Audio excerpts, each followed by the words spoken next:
Le Christ est ressuscité, chers amis, bonjour.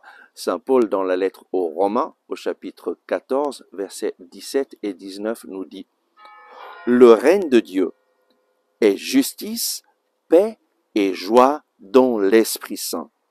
Poursuivons donc ce qui favorise la paix et l'édification mutuelle. » Dieu veut venir régner sur cette terre. Jésus est venu pour que le règne de Dieu puisse s'établir sur cette terre. Tous nous sommes pécheurs privés de la gloire de Dieu, et Jésus nous dit que ce monde est tombé sous le pouvoir de l'ennemi. Mais lui, Jésus donc, vient dans notre vie pour que son règne se réalise dans notre vie. Et à travers toi, à travers moi, le règne de Dieu peut s'établir sur cette terre. Le règne de Dieu s'établit à travers des personnes comme toi et moi qui accueillent Jésus dans leur vie et qui accueillent le plan de Dieu dans leur vie pour devenir des instruments entre les mains de Dieu pour que l'amour de Dieu se manifeste dans ce monde.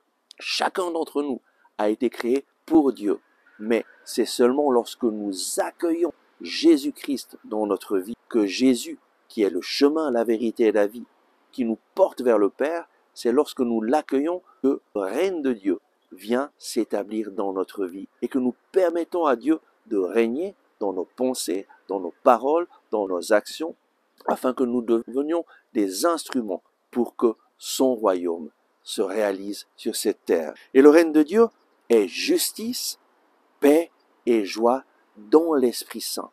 Nous avons besoin du Saint-Esprit, d'invoquer le Saint-Esprit chaque jour pour qu'il vienne nous établir dans cette paix et dans cette joie qui viennent de Dieu.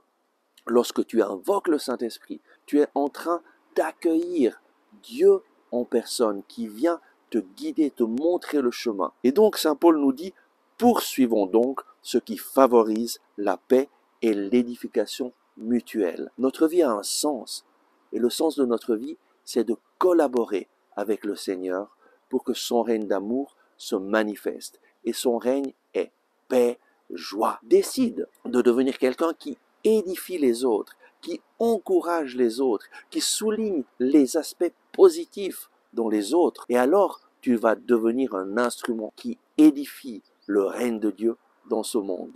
L'ennemi vient pour voler, tuer, détruire. Et parfois, il nous trompe, réussit à nous utiliser comme instrument de malédiction. Et parfois, nous laissons des paroles blessantes qui découragent les autres. Aujourd'hui, le Seigneur nous dit, prends conscience que ce que tu fais, ce que tu dis, a une influence éternelle sur ce monde.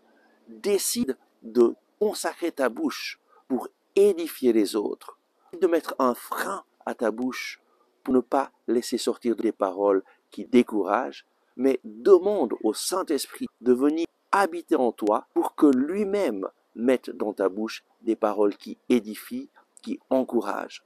Aujourd'hui, le Seigneur te dit, tu es important à mes yeux, tu comptes beaucoup à mes yeux, tu as du prix et je t'aime et je t'ai créé pour un objectif. Je veux, à travers toi, manifester mon amour dans ce monde. Aujourd'hui, je viens te visiter, te bénir. Et peut-être que tu penses que tu as fait trop d'erreurs dans ta vie et que Dieu ne peut pas changer ta vie. Aujourd'hui, il te dit, j'ai déjà payé le prix de ta vie. En mourant sur la croix, Jésus s'est offert en sacrifice d'expiation pour tes péchés. Aujourd'hui, tu peux l'accueillir dans ta vie. Il n'y a aucun péché qui est trop grand. Aucune chose que tu as faite qui peut l'empêcher de t'aimer. Dieu t'aime tel que tu es. Il t'aime sans condition. Et aujourd'hui, il vient te visiter et il te dit, ouvre ton cœur, accueille Jésus et ta vie changera. Prions. Oui Seigneur Jésus, merci parce que tu es venu pour porter le règne de Dieu, du ciel sur la terre. Seigneur Jésus, je t'accueille dans ma vie maintenant. Je reconnais que tu es mort pour mes péchés sur la croix. Je reconnais que tu as payé le prix de mes fautes. Je te demande pardon pour toutes mes fautes. Et je t'accueille dans ma vie. Viens me sauver, viens me libérer de toutes mes entraves. Je te consacre ma vie. Je veux vivre avec toi. Viens me donner la vie en abondance pour laquelle Dieu m'a créé. Jésus, tu es mon sauveur, tu es mon Seigneur. Je t'appartiens. Amen. Merci d'avoir regardé ce message. J'espère que vous l'avez aimé et je vous invite à le partager à vos amis, à cliquer sur le bouton j'aime et à vous inscrire à notre chaîne YouTube. Ensemble avec ma communauté, nous prions pour vous et pour votre famille. À demain.